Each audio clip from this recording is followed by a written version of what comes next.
Welcome back to the channel, everyone. Today I'm here with Jimmy at Jimmy's Milk. So as you guys know, on my banner and at the end of my video, I have Jersey cows to sign it off.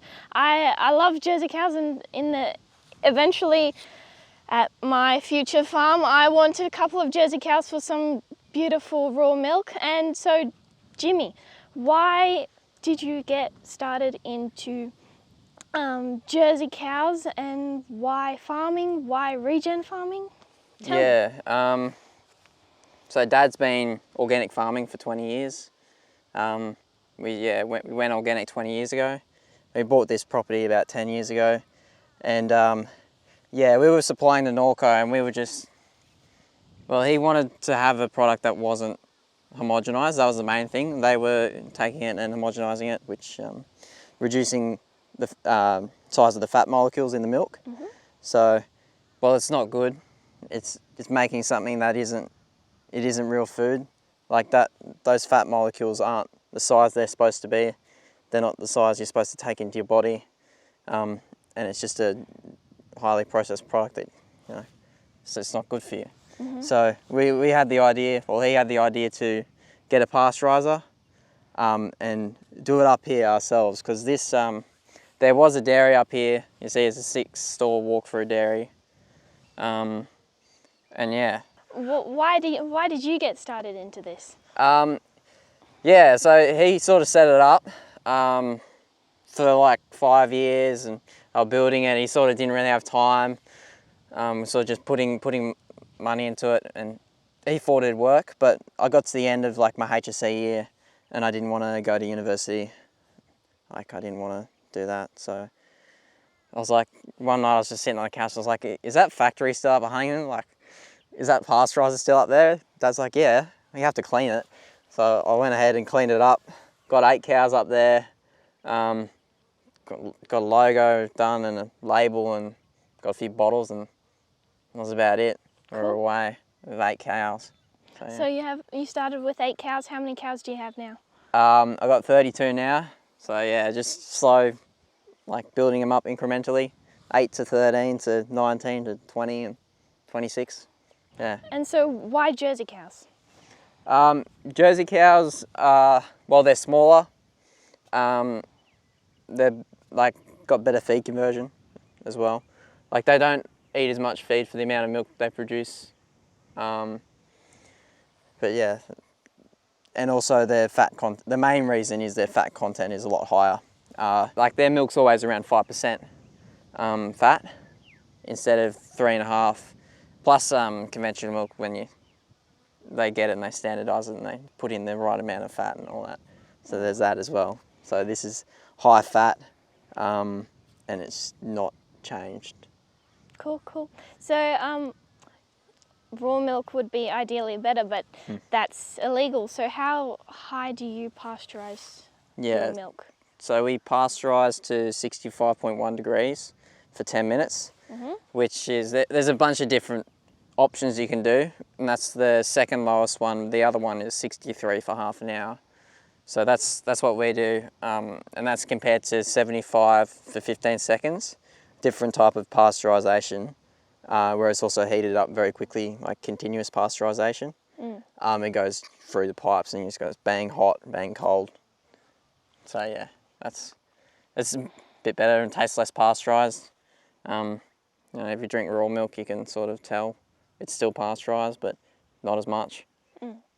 Sort of like in between. Healthier. Yeah. And better, yeah. Yeah. What do you do when your cows fall sick? Do you do antibiotics? Probably not. You're an organic farm. No, we just, I guess, don't milk them for a couple of days, or put them on the bucket. What's the bucket? As in, we hook the cups up to a bucket and the milk goes in there, and then, well, at home we give it to the calves. We don't have any calves up here, so we just tip it out and we'll give it to the dogs. Like, if they have like 3-day sickness, they'll come good after a couple of days. I haven't really had much mastitis, like in like 2 years, like 2 mastitis, and then you just 3-teater them. So you just milk the 3 teats, just keep testing it. Sometimes it comes good, But yeah, we don't like treat it like it, and it's very rare, and it just sort of just comes good. Like I don't have any problems with it. Like I don't have to call like the vet. It's, you know, it's because they're eating stuff that's coming out of the ground that isn't grown by chemicals. So can you tell me what's in this pasture? You said it's a bit of everything, right? I can't tell you everything because I didn't plant it, but it's yeah, rye and oats, plantain, chicory. It's a bit of loose in there, but that's from like summer. What else? Dad sort of chucks in like bird seed sometimes, just like, you know, wheat and sorghum and that, but that's more for summer. I'm not too sure what's in all the winter ones, but yeah. So there'd be something like 5 to 10 different ones in each thing. I'm not the guy to talk to. Okay. Yeah. Okay. But yeah, I know there's a lot in here, and the more the better. Yeah. Diverse diet. Yeah. So have you ever thought about running a course and teaching people how to keep their own house cows? No, I've never thought about that. No? Yeah. I don't think it'd be like, I was thinking about this. I don't think it'd be that difficult.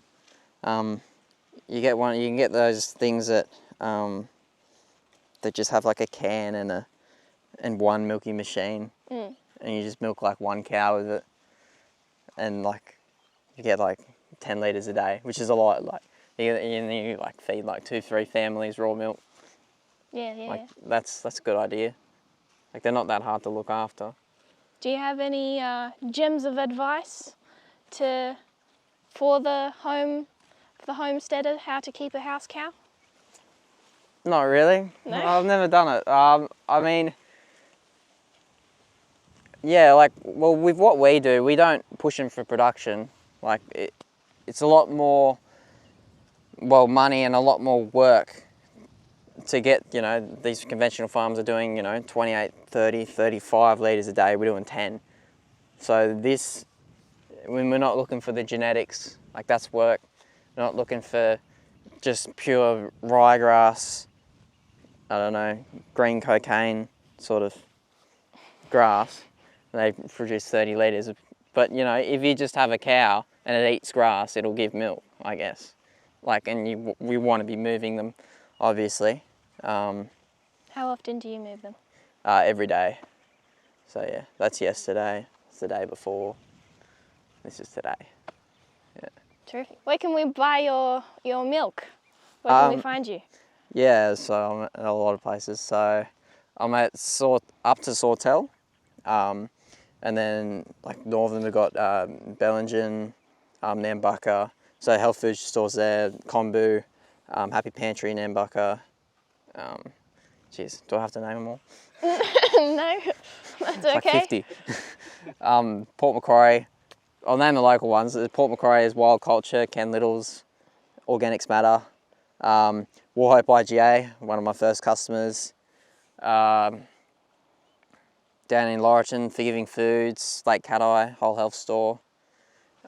There's all my local ones. So I've got Peace of Mind Whole Foods as a cafe that uses my milk as well. And yeah, I'm also down in Sydney at Feather and Bone. I'm in Tea Gardens in Carrington, Johnson's Farm Gate, a few more, yeah. Cool. Oh, I forgot to ask, you do yogurt as well? Yeah. Right, yeah. So do you want to say anything about your yogurt?